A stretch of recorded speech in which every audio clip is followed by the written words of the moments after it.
ओम नमो भगवते वासुदेवाय। अथ तृतीयोऽध्याय। श्रीसूत उवाच। सूत कहन्ति शुद्धचित्ते हर्षे मुनिंक अग्रते। सुन सकल मुनि जाने हरिचरित सावधाने। सृष्टिर काले से मुरारी महापुरुष रूप धरी महतत्वादि अंगे पशी विराट रूपे ब्रह्मराशि। कला से बहई षोडश अनादि परम पुरुष। बुद्धि चेतना अहंकार मन अंतरिक्ष समीर। अनल जल वसुमती पंच इंद्रिय जहा चिंती। जीव परम ए षोडश ए आदि सृष्टि उपदेश। से सृष्टि संगे इच्छा करी जले योग निद्रा विस्तारी। तनाभि कमलु सकल प्रकाशी आच्छादिला जल। ब्रह्मा होइले तहु जात से प्रजापतिंकर नाथ। तार शरीर सृष्टि लोक प्रकाश होइले अनेक। से शुद्ध तत्व विश्वरूप जार भियाण मोहकल्प। अनेक चक्षु द्वारे भरी से विश्वरूप ब्रह्मचारी। सहस्रपाद उरुभुज शिर वदन नासा तेज। सहस्रलोचन श्रवण वसन कुंडल भूषण। मणिकुंडल झटकंती दिशंती अति रूपकांती। से सृष्टि मध्ये मायाधर करई जेते अवतार।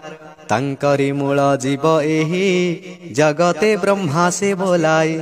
जहार अंशांसर बळे गगन पृथ्वी पाताले। देव मनुष्य पशु आदि निगम गोचरे संपादी। प्रथमे कुमार वयस सृष्टि उदये उपदेश। दुस्तर ब्रह्मचर्य व्रते तप साधिले दृढ़ चित्ते। द्वितीय सृष्टिर आगमे साधिले यज्ञेश्वर नामे। पूर्व प्रलय काल बळे महिजे थिला रसा तळे। ताको उद्धरे नर हरि तक्षणे काल रूप धरी। उद्धरी जले भसाइला बराह कल्प बोलाइला। तृतीय ऋषि संगे हरि नारद ऋषि रूप धरी। विष्णु भक्त जनहिते निष्काम भाव उपगते। चतुर्थे जन्म वेद कांडे धर्म उद्देश्य कर्म कांडे। से रूपे नर नारायण सृजिले धर्म आचरण। तपसाधिले दृढ़ चित्ते सृष्टि कल्पने अविरते। पंचमे सिद्धि अवतारे जन्मिले कर्दमर घरे।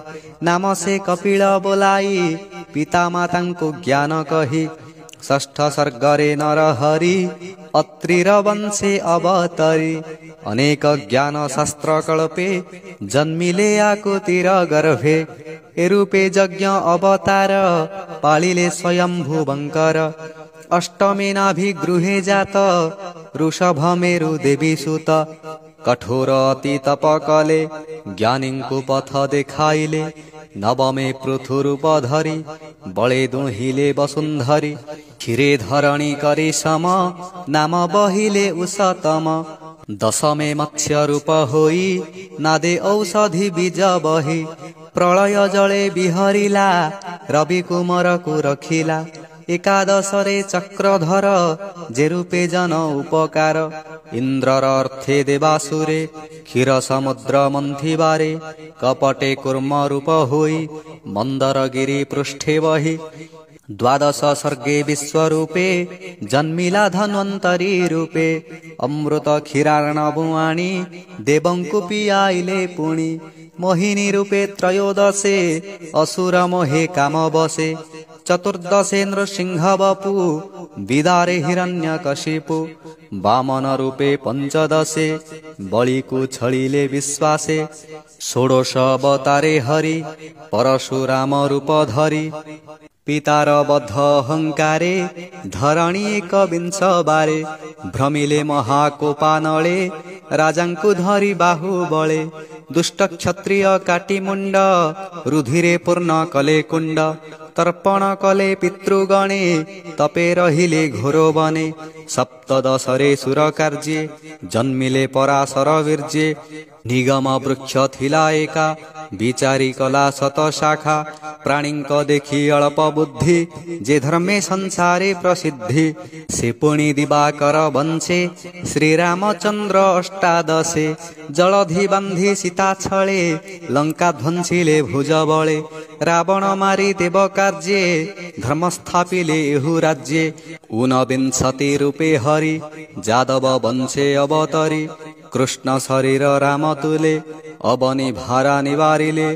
कଳି आगमे भावग्राही पाषंड जन मन मोहि बुद्ध नामरे द्विज घरे जन्मिले कि कटन गरे ज्ञान उद्देश्य भगवान मोहिले असुरंक मन एमंते जन्म एक विंश सुजन हिते हृषिकेश से पुणी कଳି जुग अन्ते राजांकु देखिए जगते निर्दय हृदय प्रजा मारी धन जीवन नित्य हरि से कोपे विष्णु जसा घरे जन्मिबे कल्कि अवतारे मनरु अति बलवंत अश्व आरोही जगन्नाथ सुनंद खड्ग करे धरी दुष्ट राजांकु बेगे मारी अल्प प्रजा जन शेष दयारे लभिबे आश्वास से सत्यनिधि मायाधर असंख्य करे अवतार जथा क्षय हृद देहे सहस्र क्षुद्र नदी बहे ऋषि देवता मनु राजा जे मनुपुत्रे महातेजा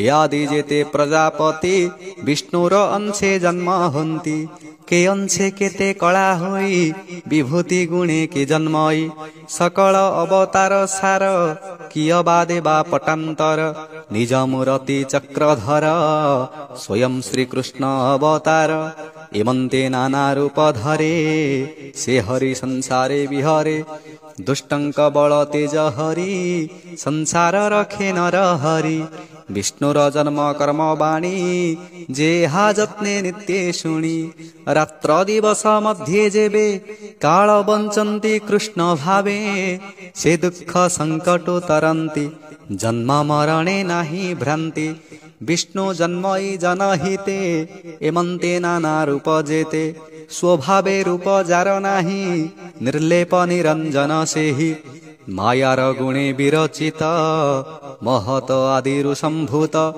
जेसने मेघ शून्ये थाई गगने धूली जे उड़ाई ताहाकु दृष्टि ऊर्ध्वे देखी जे सत्य प्राय उपलक्षी ताहाकु बोली ज्ञानहीन एबे हो शुण मुनि जन स्वभावे दृश्य वर्ण नुहे गुण आवरी देह बहे एणु ए जीव रूप बही जन्म मरण पथे थाई सम सम रूप जेते संभवे विष्णु मायाग्रस्ते आत्मारे कल्पित ईश्वर हेतु ब्रह्मार विचार माया मिश्रित प्राणी देवे निरस्त होई ज्ञाना भावे तेबे आत्मारे आत्मा देखी निर्मल महिमानी रेखी एमंते जन्म कर्म जेते विचार करी वेद मते कहन्ति जेते मुनि ध्याने एन घटई अनुमाने परमानंद रूपे चित्त जेते से हुई मिश्रित तेबे सम्मत ब्रह्म ज्ञान जानई तत्व ज्ञानी जन ताहार जन्म कर्म नाही वेदर गुप्त तत्व सेहि ताहांक जन्म कर्म भावे कवि वर्णन्ति स्वभावे स्वभावे जन्म जार नाही विचार करी बसे काहीं अमोह लीला नर हरि आत्मारे विष्णु माया करी ब्रह्मांड सृजई पालई ताहाकु अन्ते से भक्षई प्राणींक मध्ये आत्मातंत्रे षड्वर्गे भोग करे नित्ये एणु ईश्वर से बोलाई किस उपमा देवी मोहि ईश्वर लीला कर्म जेते के जानी पारे तर्क मते एहार अछि जेते नाम स्वभावे जेते गुण ग्राम नट जेसने माया करी मोहई कुहुक विस्तारी अज्ञानी जानिब कि ताहा दूरधिगम्य विष्णु माया। ए काल चक्र तार हस्त के जानी पारे तार ग्रस्त। से हरिपाद पद्मबन्ध जे नित्य पिए मकरन्द।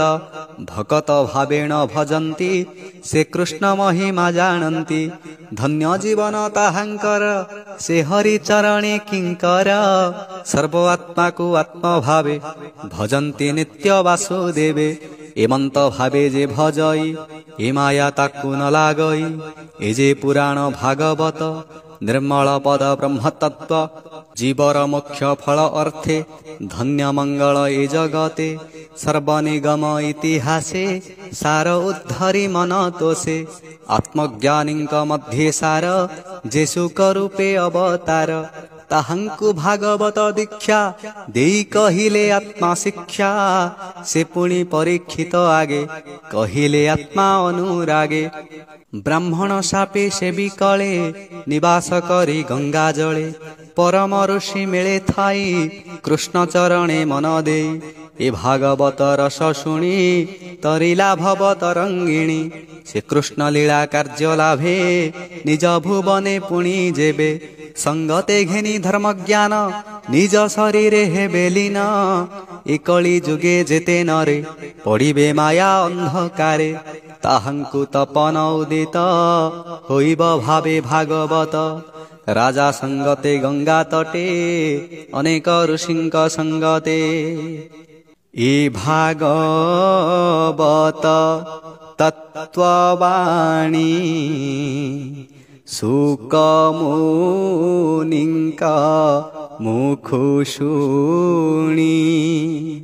जानिली सुक अनुरागे एबे कहिली तुम्भ आगे। कहई दास जगन्नाथ सुजन हिते भागवत। ए भावे चिंत नरहरि घोर संसार जीवतरी। इति श्रीमद्भागवते महापुराणे पारमहंस्यां संहितायां वैयासिक्यां प्रथमस्कन्धे नैमिषीयोपाख्याने जन्मगुह्यनाम तृतीयोऽध्यायः।